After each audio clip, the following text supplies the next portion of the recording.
गुजरात को कई बार ज्यादा इन्वेस्टमेंट मिल जाती है महाराष्ट्र के मुकाबले. How do you react to those kind of comments and that observation? देखिए, पहली बात तो यह है कि गुजरात अगर डेवलप होता है तो उसका भी मुझे आनंद है. I am very happy. Karnataka भी होता है तो आई एम वेरी हैप्पी. जहां तक इन्वेस्टमेंट मेरे देश में आ रहा है तो मैं बहुत खुश हूं. अब 10 स्टेट एक दूसरे के साथ कॉम्पीट कर रहे हैं तो कोई इन्वेस्टमेंट उनके पास जाएगा, कोई हमारे पास आएगा. लेकिन हैविंग सेड दैट, मैं आपको बताना चाहता हूं, अभी जो मैंने आपको एफडीआई के आंकड़े बताए, गुजरात में जितना एफडीआई आया उससे 3 टाइम्स ज्यादा हमारे आया है महाराष्ट्र में, 3 टाइम्स. तो मैं ये कहना चाहता हूं कि Maharashtra was, is and will be the most favored destination for the investors. इसलिए एखादा प्रोजेक्ट गुजरात में चला गया तो गुजरात आगे चला गया, एखादा प्रोजेक्ट कर्नाटक चला गया तो कर्नाटक आगे चला गया, ऐसा बोलना ठीक नहीं है. महाराष्ट्र ही नंबर 1 है और महाराष्ट्र ही नंबर 1 रहेगा. देवेंद्र जी,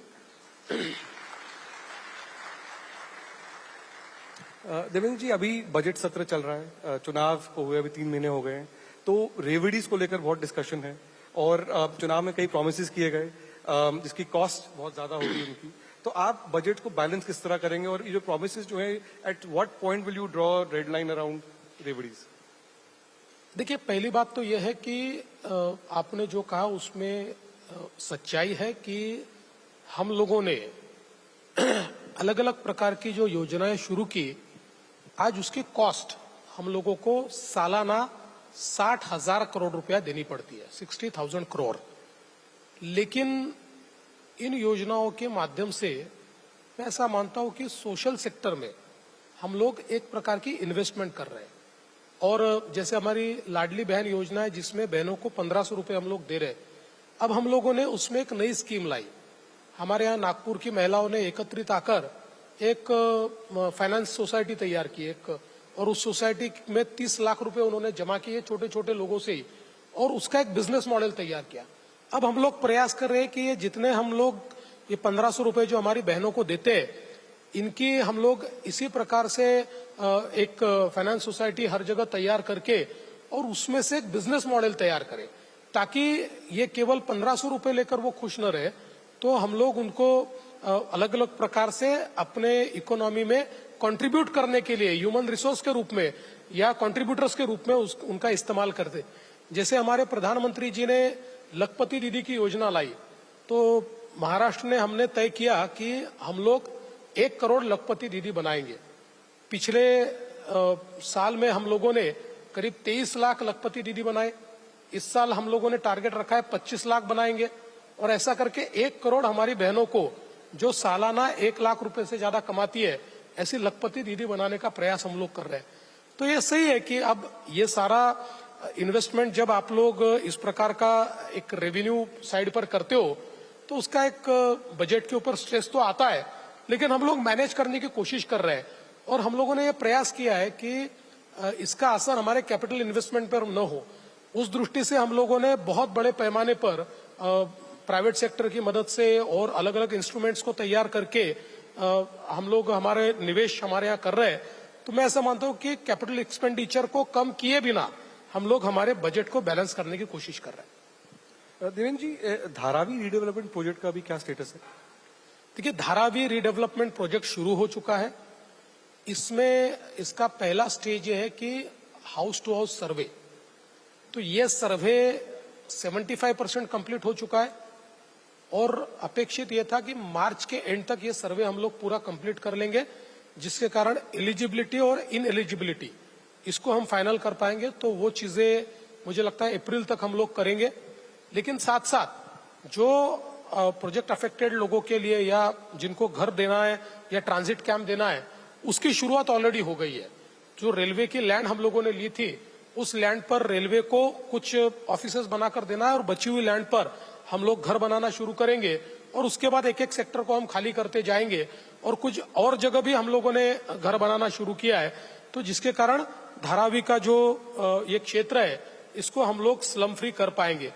और मैं ये भी बताना चाहता हूं कि ये पहला प्रोजेक्ट ऐसा है कि जिस प्रोजेक्ट में हम लोगों ने तय किया जो इनएलिजिबल है उसको भी हम छोड़ेंगे नहीं तो दूसरी जगह जाकर झोपड़ा बनाएगा। तो हमने जो एलिजिबल है उनको हम फ्री घर दे रहे हैं और जो इनएलिजिबल है उसको हम लोग रेंटल हाउसिंग दे रहे हैं। और रेंटल हाउसिंग में 12 साल रहकर रेंट पे कर फिर वो कुछ पैसे भरकर अपने घर का मालिक बन सकता है। इस प्रकार की योजना उसके लिए लाई है। तो मुझे लगता है कि अब धीरे धीरे लोगों के मन में भी उसके प्रति एक बहुत कॉन्फिडेंस तैयार हुआ है।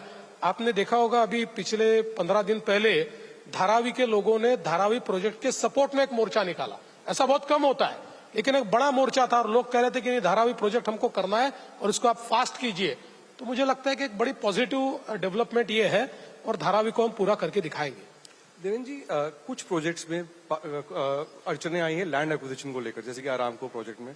तो आगे आने वाले जो इन्वेस्टमेंट्स होंगे तो लैंड एक्विजिशन के इश्यूज को आप किस तरह से आपकी अप्रोच क्या रही? देखिए, मैं ऐसा मानता हूं कि ये जो हमारा रिफाइनरी का प्रोजेक्ट था उसमें हम लोगों ने हमारे स्टेट का बहुत बड़ा लॉस किया, क्योंकि जो जगह हमने तय की थी जिसमें लोग तैयार थे, लेकिन उस समय के हमारे पार्टनर उद्धव ठाकरे जी, इन्होंने उसको प्रेस्टीज इशू बनाया और उन्होंने कहा कि किसी भी हालत में हम यहाँ बनाने नहीं देंगे।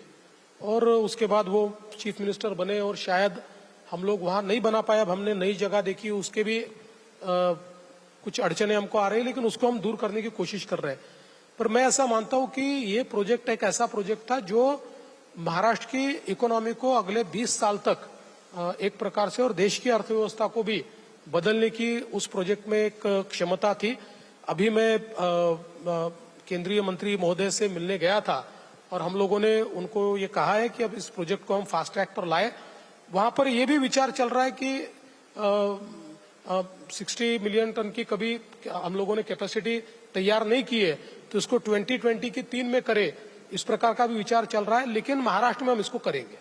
देवेंद्र जी, एक तरफ बात हो रही है 1 ट्रिलियन इकोनॉमी की, डबल साइज करने की, दूसरी तरफ महाराष्ट्र में एग्रेरियन डिस्ट्रेस है फार्मर्स को लेकर, मराठवाड़ा और विदर्भा में, और स्पेशली सोयाबीन और कॉटन फार्मर्स का। तो ये जो इश्यूज हैं इसको आप किस तरह से इनको टैकल कर रहे हैं? देखिए, जहां तक सोयाबीन फार्मर्स की और कॉटन फार्मर्स की बात है, तो हम लोग कॉटन और सोयाबीन को एमएसपी पर खरीदते हैं और इस साल हम लोगों ने रिकॉर्ड किया है। जितनी खरीद इस साल हमने की है, मतलब अगर हमारे देश के मध्य प्रदेश, उसके बाद गुजरात, हरियाणा, ऐसे 6 राज्य हैं जो सोयाबीन में काफी अच्छा काम करते हैं। ये 6 राज्यों की टोटल खरीद जितनी है उससे 124% ज्यादा खरीद अकेले महाराष्ट्र ने की है। तो बहुत बड़े पैमाने पर हमने सोयाबीन की खरीद की है, कॉटन की भी खरीद की है। अभी सवाल ये उठता है कि महाराष्ट्र का जो इलाका ड्राउट प्रोन है, क्योंकि 52% महाराष्ट्र ये ड्राउट प्रोन महाराष्ट्र है, 48% ही ब्लेस्ड है। तो हम लोगों ने अभी इसको ड्राउट फ्री करने का एक प्लान तैयार किया है, जहां एक और हम लोग वाटर कंजर्वेशन के माध्यम से, स्मॉल स्ट्रक्चर्स के माध्यम से हम लोग इसको तैयार कर रहे हैं। वहीं हम लोगों ने बहुत एम्बिशियस ऐसे रिवर लिंकिंग प्रोजेक्ट्स तैयार किए हैं।